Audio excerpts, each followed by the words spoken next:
Je coupe le micro à moins 12 décibels. La salle répond par un souffle uniforme dans les casques de régie. Sur l'écran de retour, mon nom s'affiche en blanc sur fond noir. À ma gauche, une table haute, une carafe d'eau, deux verres identiques. À ma droite, un pupitre avec un port HDMI verrouillé. Je n'ai pas apporté d'ordinateur personnel. La machine est celle du studio, audité, loué à l'heure, facture réglée hier à 17h42 par virement SEPA. Dans la poche intérieure de ma veste, le téléphone secondaire reste en mode avion. Il déclenche l'enregistrement redondant et vérifie l'heure légale. 19h58. 2 minutes avant le direct. Le producteur m'a demandé un titre. J'ai fourni chronologie d'un litige commercial et de ses conséquences. Sur la fiche, ils ont ajouté, sans me prévenir, la vengeance parfaite. Je n'ai pas demandé de correction. L'expression attire l'audience. L'audience attire les témoins. Sur le moniteur de salle, les premiers rangs se remplissent. Costume sombre, chemise de sans cravate, montre visible, sac en cuir aux pieds, badge invité avec QR code. Je reconnais des profils. Direction achat, responsable conformité, juristes internes. Je les ai ciblés. Pas par message direct. Par un circuit d'invitation via un cabinet partenaire, une conférence sponsorisée, des listes de diffusion professionnelle.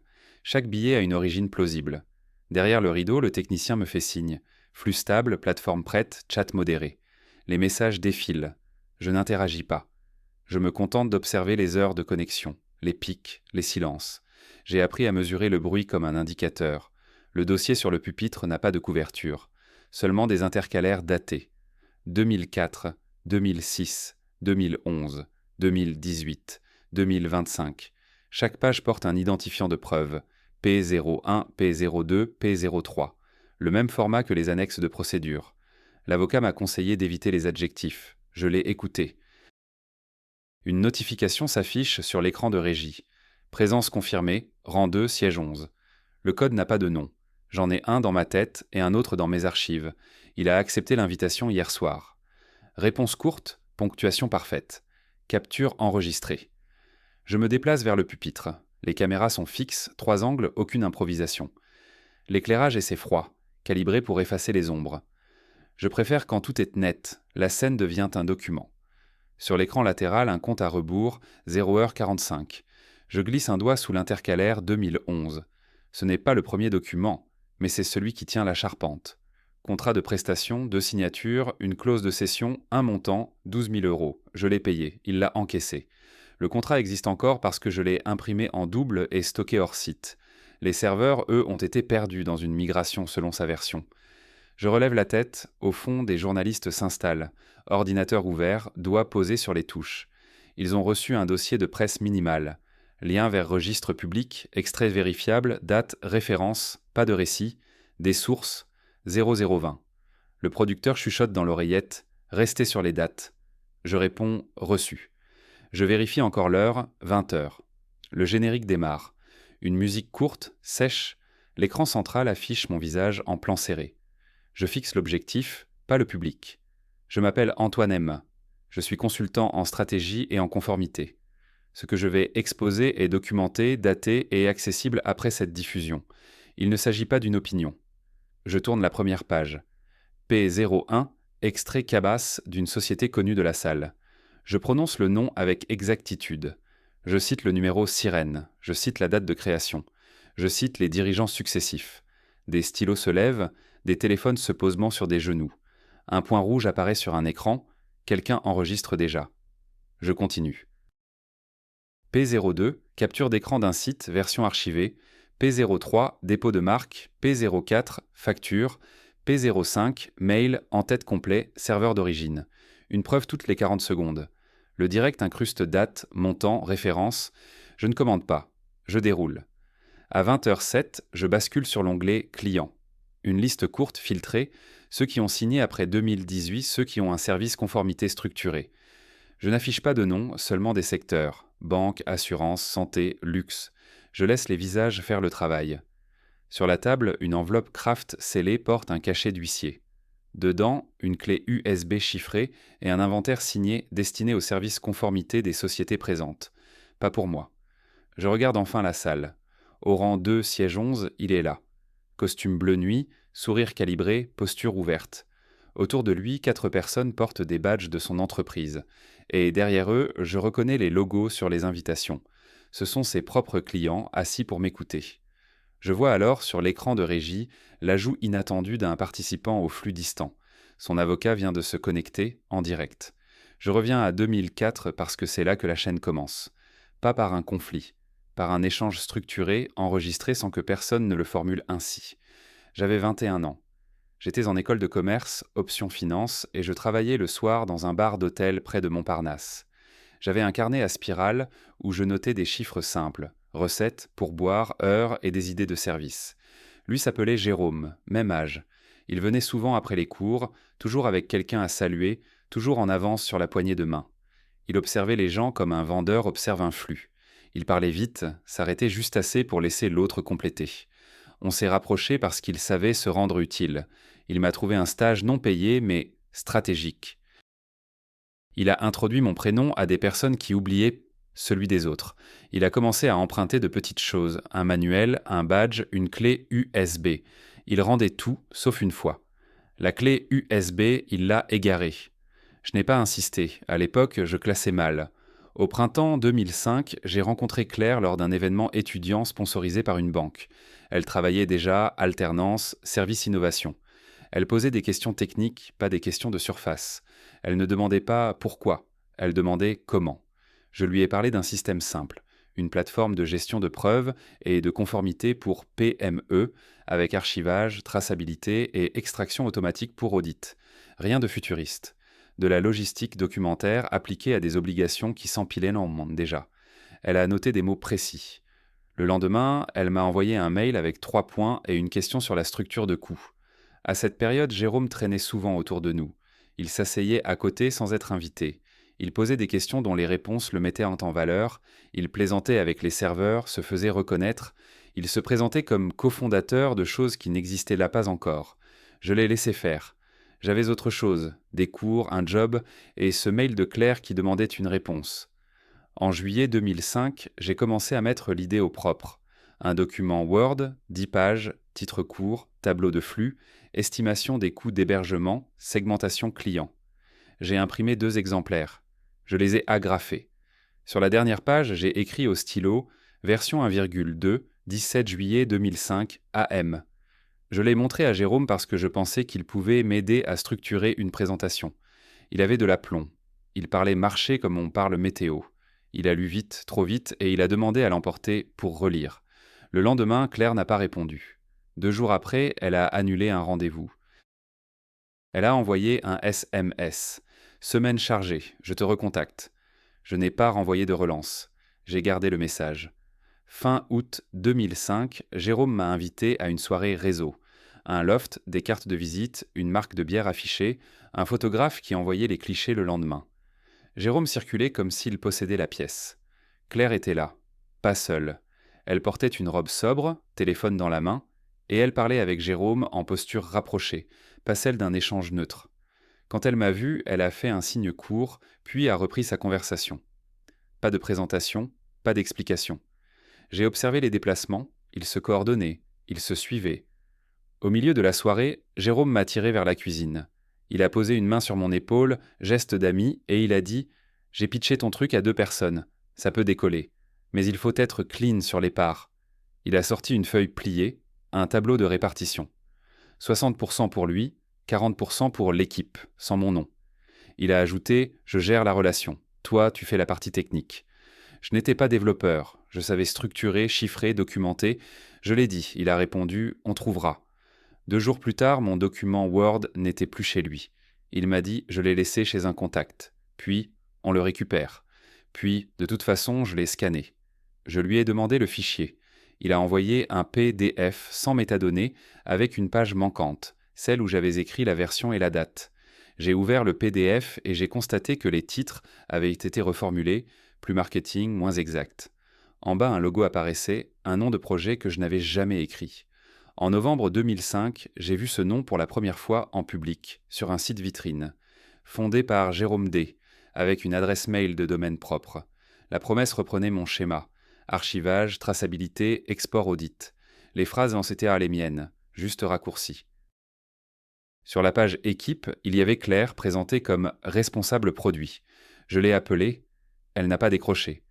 J'ai envoyé un mail, réponse automatique. Cette adresse n'est plus suivie. Je n'ai pas fait de scène, je n'ai pas menacé. J'ai ouvert un dossier sur mon disque dur. Chronologie. J'ai créé un tableau. Colonne 1, date. Colonne 2, source. Colonne 3, preuve. Colonne 4, copie hors ligne. J'ai ajouté le SMS. J'ai ajouté le PDF. J'ai ajouté les captures du site. En 2006, j'ai perdu l'accès à 2 stages parce que Jérôme avait déjà pris les devants auprès d'un recruteur commun. Je l'ai appris par un mail transféré par erreur. Antoine est brillant mais instable. Le mot instable était écrit comme un diagnostic. Je l'ai imprimé, je l'ai classé. Je suis sorti du réseau sans explication. Je me suis inscrit à des formations où personne ne connaissait son nom. Je suis parti travailler ailleurs, sur d'autres dossiers, d'autres règles, d'autres clients. En 2011, quand j'ai retrouvé la première trace de sa société dans un registre public avec la mention Innovation et Confiance, j'ai ajouté une ligne à mon tableau. Et j'ai compris une chose nette. Il n'avait pas seulement pris une idée et une personne. Il avait aussi pris la capacité de me raconter, à ma place, comme un risque. Je n'ai pas corrigé. J'ai laissé cette version circuler. Je n'ai commencé à agir que lorsque j'ai obtenu, par hasard, un élément qu'il ne pouvait pas réécrire. Une copie d'un contrat signé de sa main, daté, avec un montant, et mon nom complet en toutes lettres. Mais ce contrat, je ne l'ai découvert qu'en ouvrant une boîte d'archives qui ne m'était pas destinée. La boîte portait l'étiquette d'un cabinet comptable liquidé en 2018. Je l'ai acheté lors d'une vente aux enchères de mobilier professionnel. Lot 47, 120 €. Paiement par carte, facture archivée. À l'intérieur des dossiers suspendus, des bilans, des copies de contrats clients. Rien d'illégal. Des documents destinés à être détruits, mais conservés par négligence lors d'un déménagement. Le contrat que j'ai trouvé était daté du 3 février 2006. Objet : étude préparatoire et structuration d'une offre de conformité documentaire. Signataire : Jérôme D., gérant et moi-même mentionné comme prestataire externe. Montant : 12 000 € TTC. Modalité Vologente, virement sous 30 jours. Ma signature figurait en bas, scannée depuis la version 1.2 de juillet 2005. Elle avait été copiée. Le contrat indiquait que j'avais cédé l'intégralité des droits d'exploitation sur les livrables antérieurs à la date de signature. Je n'avais jamais vu ce document. Le relevé bancaire joint au dossier indiquait un virement émis le 10 février 2006 vers un compte dont les 4 derniers chiffres ne correspondaient pas au mien. Le bénéficiaire portait un nom proche du mien, avec une lettre inversée. Une société unipersonnelle créée 3 semaines plus tôt.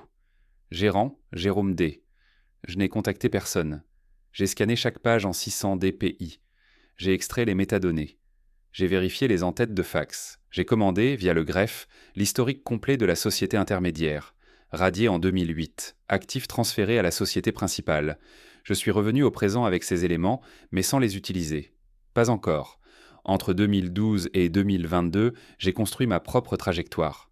Conseil en conformité, gestion des risques, audit interne, pas d'innovation affichée, pas de promesses larges, des contrats clairs, des clauses lisibles, des annexes précises. J'ai accepté des missions moins visibles mais mieux documentées.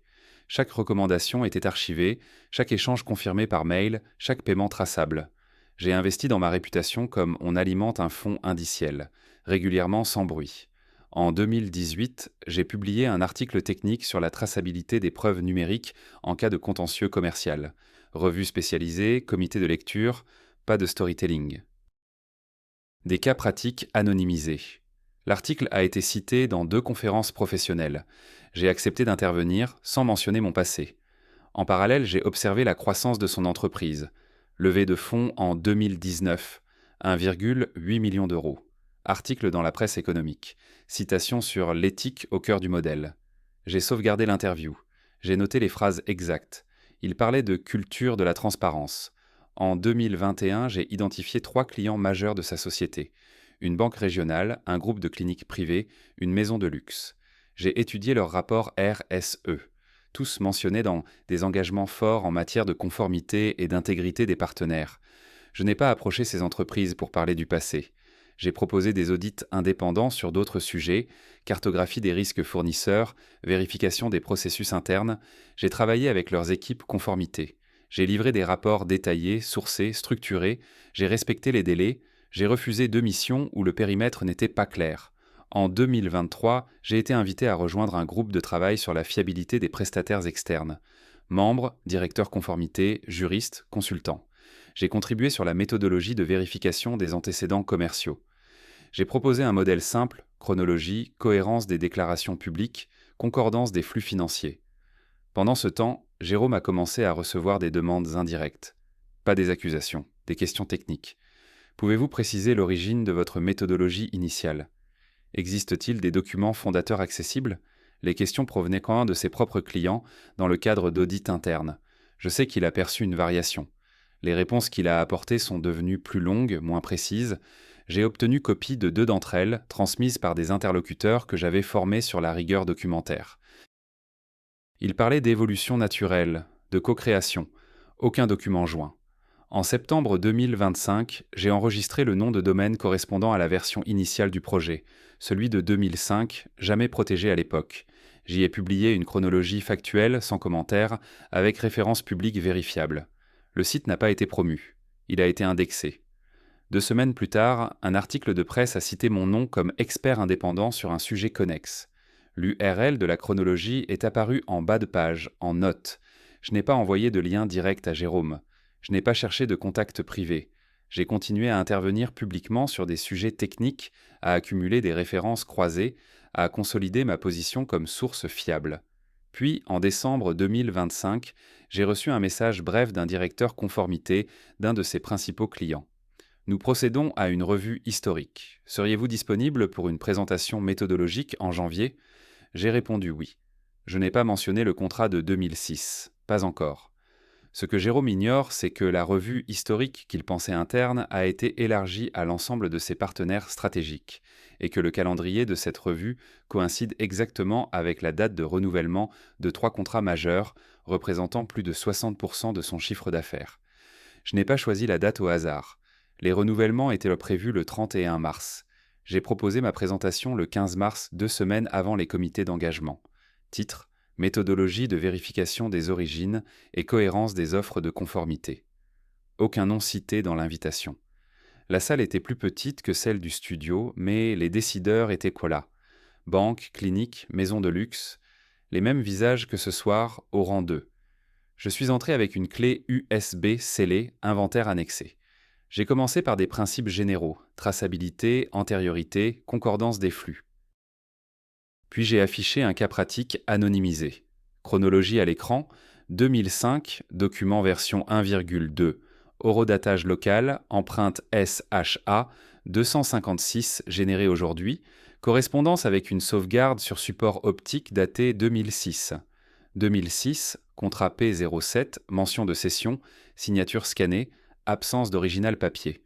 Relevé bancaire, P08, virement vers une société homonyme créée 21 jours avant l'émission de la facture. 2008, radiation et transfert d'actifs. 2011, communication publique revendiquant l'originalité du modèle.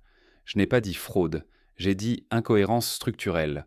Un juriste a demandé « Avez-vous l'original du contrat ?» J'ai répondu « Non ». J'ai une copie issue d'un fonds d'archives acquis, légalement, inventorié par huissier le 4 janvier. J'ai affiché le procès-verbal, numéro de scellé, signature, caché. Un directeur conformité a demandé « Le prestataire actuel a-t-il déclaré ces éléments dans ses réponses à nos questionnaires ?» J'ai projeté 2 réponses écrites de Jérôme à leurs audits 2024. Question 12. Origine de la méthodologie. Réponse. Développement interne progressif. Aucune mention de cession ni de prestataire externe. Silence mesuré. Des regards vers les téléphones. Je n'ai toujours pas prononcé son nom. J'ai conclu par une phrase neutre. Lorsque la cohérence initiale est compromise, le risque n'est pas seulement juridique, il est réputationnel et contractuel. J'ai refermé le dossier. Le 18 mars, la banque a suspendu le renouvellement dans l'attente de clarification. Le 20, le groupe de cliniques a demandé un audit externe complémentaire. Le 22, la maison de luxe a activé une clause de transparence renforcée. Le 24 mars, Jérôme m'a écrit pour la première fois depuis 15 ans. Mail court. Nous devons parler. Il y a un malentendu. J'ai archivé, je n'ai pas répondu. Ce soir au studio, je passe de la méthodologie au cas réel. Je prononce enfin son nom. Je relis chaque pièce, P01 à P12. J'affiche la correspondance entre ma version 1,2 et les premières pages de son site, avec un logiciel de comparaison de texte. 87% de similarité sur les sections structurantes. Je montre l'extrait CABIS de la société homonyme. Je montre le relevé bancaire avec les 4 derniers chiffres. Je précise que mon IBAN d'époque est différent, attesté par ma banque, courrier joint. Je n'accuse pas. Je superpose.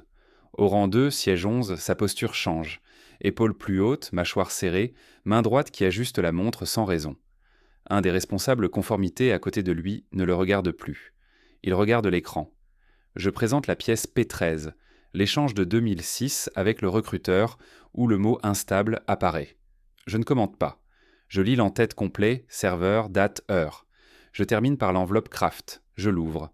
À l'intérieur, la clé USB et un document, inventaire des pièces communicables au service conformité des sociétés XRZ.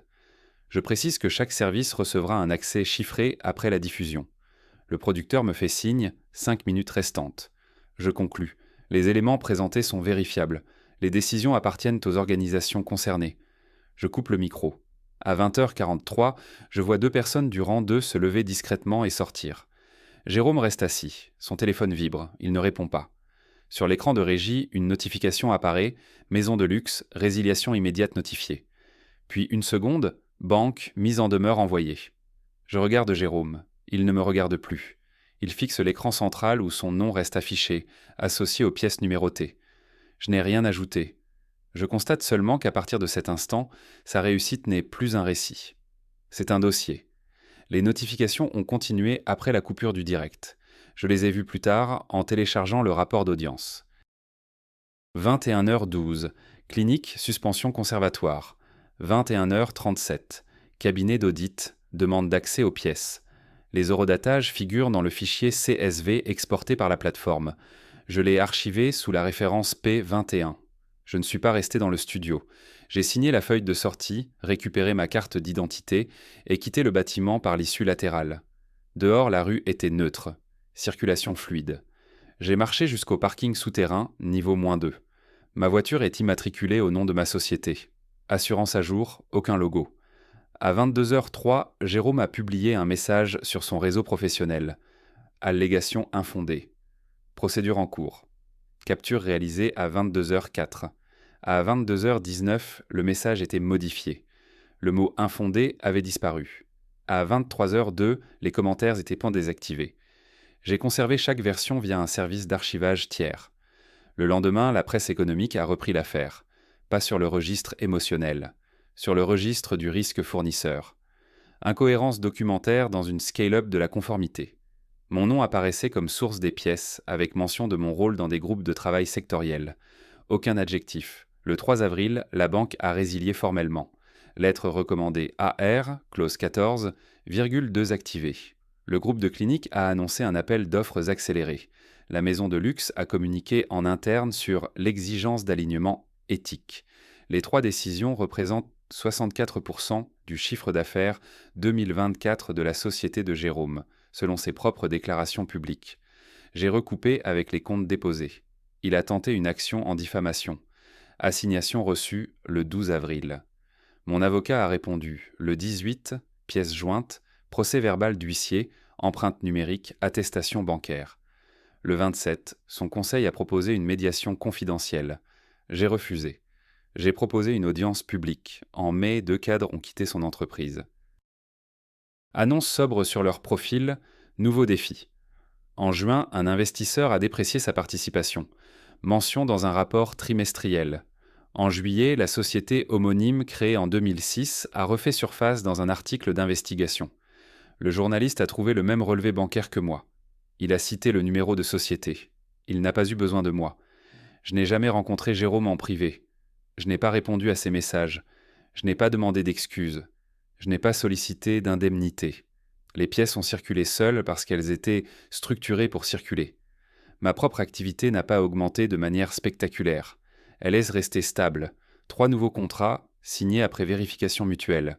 Des clauses de transparence intégrées. On m'a invité à intervenir sur la gestion des preuves en cas de litige commercial. J'ai accepté. J'ai utilisé mon cas comme étude, sans dramatisation. Un détail a changé en septembre. Un ancien salarié de Jérôme m'a contacté. Il avait conservé des échanges internes de 2006 évoquant la nécessité de sécuriser l'origine du concept. Les mails mentionnaient explicitement mon nom et la copie de signature. Il m'a transmis les fichiers. Je les ai versés au dossier P34. Je ne les ai pas publiés. Ils n'étaient en plus nécessaires. En octobre, la procédure en diffamation a été abandonnée. Désistement d'instance. Motif, transaction. Il n'y a pas eu de transaction financière. Il y a eu un protocole de retrait des publications contestées, celles où il parlait d'originalité exclusive. Les pages ont été modifiées. Les captures d'écran, elles, restent datées. Je n'ai pas ressenti de bascule, seulement une stabilisation. La dernière pièce que j'ai classée est une photo prise à distance lors d'un salon professionnel en novembre. Jérôme sur un stand plus petit, sans slogan sur la transparence. Son badge ne mentionne plus « fondateur ». Il parle à 2 personnes. L'une consulte son téléphone pendant qu'il parle. Je regarde cette image comme un élément de plus, pas comme une conclusion. La confrontation n'a jamais eu lieu en 2006 parce qu'elle n'aurait produit qu'un échange de versions. En 2026, il ne restait plus de versions. Il restait des dates, des flux, des signatures, des registres. La correction n'a pas été immédiate. Elle a été positionnée. Aujourd'hui, mon site affiche une page simple. Chronologie, dossier clos. Les pièces B sont toujours accessibles. Aucun commentaire. Je n'attends plus rien. Je constate seulement qu'il existe désormais, en ligne et dans les archives des services de conformité, une séquence où son nom est associé, de manière permanente, à une incohérence documentée, et que cette association survivra au communiqué, au lever de fonds et au changement de logo. Le reste est silencieux. Il n'y a pas eu de dernier échange. Pas de face-à-face, pas de poignée de main différée. La dernière trace directe entre nous reste son mail du 24 mars. Nous devons parler. Objet conservé, corps du message sur 3 lignes, signature automatique avec logo ancien. Je l'ai classé P19. Aucun accusé de réception activé. En décembre 2026, les comptes annuels de sa société ont été déposés avec retard. J'ai téléchargé le PDF le jour de sa publication. Chiffre d'affaires en baisse de 48%. Mention d'un contexte exceptionnel lié à des événements médiatiques. Aucun détail. Le commissaire aux comptes a ajouté un paragraphe sur la continuité d'exploitation. Formulation standard. J'ai souligné la phrase. 2 procédures prud'homales ont été enregistrées au greffe en janvier 2027, d'après le bulletin public. Motif non précisé. J'ai noté les numéros d'affaires. Je n'ai pas demandé les pièces. En février, un cabinet concurrent a racheté certains actifs immatériels. Base client résiduelle, marque, site web. Le communiqué parle de repositionnement stratégique. Le nom de Jérôme n'apparaît plus dans l'équipe dirigeante. Sur le nouveau site, la page à propos commence en 2012. Les années antérieures sont absentes. Les captures de l'ancienne version restent horodatées chez plusieurs services d'archivage. De mon côté, j'ai intégré à mes contrats une clause spécifique, déclaration d'antériorité et d'origine des méthodologies utilisées. Elle tient en 8 lignes. Elle est signée systématiquement. Je n'explique pas pourquoi elle existe. Elle existe. On m'a proposé d'écrire un livre. J'ai refusé. Le dossier est public. Il n'a pas besoin de narration supplémentaire. Les conférences auxquelles je participe sont techniques. Je présente des matrices, des procédures de conservation de preuves, des checklists de cohérence. À la fin, il arrive que quelqu'un mentionne l'affaire. Je réponds par une référence à une pièce numérotée. Un élément inattendu est apparu en avril 2027. Claire m'a envoyé un message via un formulaire professionnel. Pas d'adresse personnelle. Elle travaille désormais pour un grand groupe. Elle a écrit « Je n'avais pas accès à tous les éléments à l'époque. Pas d'excuses, pas de demande.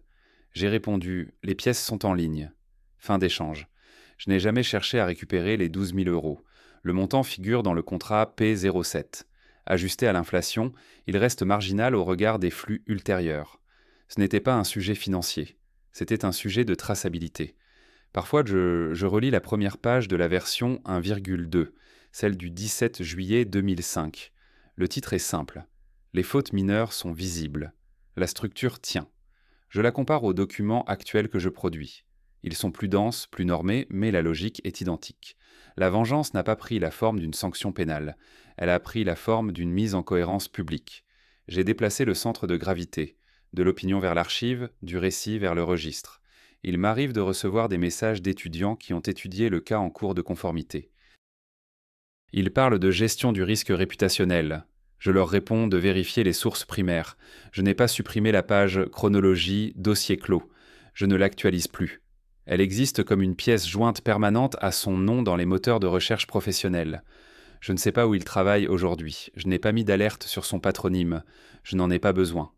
Les organisations conservent leurs propres archives. Les services de conformité partagent entre eux des listes internes. Les décisions se prennent sans bruit. Ce que j'ai compris tardivement est simple. En 2006, j'aurais obtenu un démenti contre un démenti. En 2026, j'ai obtenu une corrélation entre des dates, des signatures et des flux. La corrélation n'a pas besoin d'élever la voix. Je n'ai pas gagné en visibilité, j'ai gagné en stabilité. Il reste une dernière pièce non publiée, P34, les mails internes transmis par l'ancien salarié. Je les conserve scellés. Ils ne servent plus à convaincre. Ils servent à rappeler que la documentation excède toujours la communication. Je ferme le dossier physique. Je range les intercalaires dans l'ordre. 2004 à 2027. Je constate que le vide laissé par la chute d'une réputation ne produit aucun bruit particulier. Seulement un espace libre.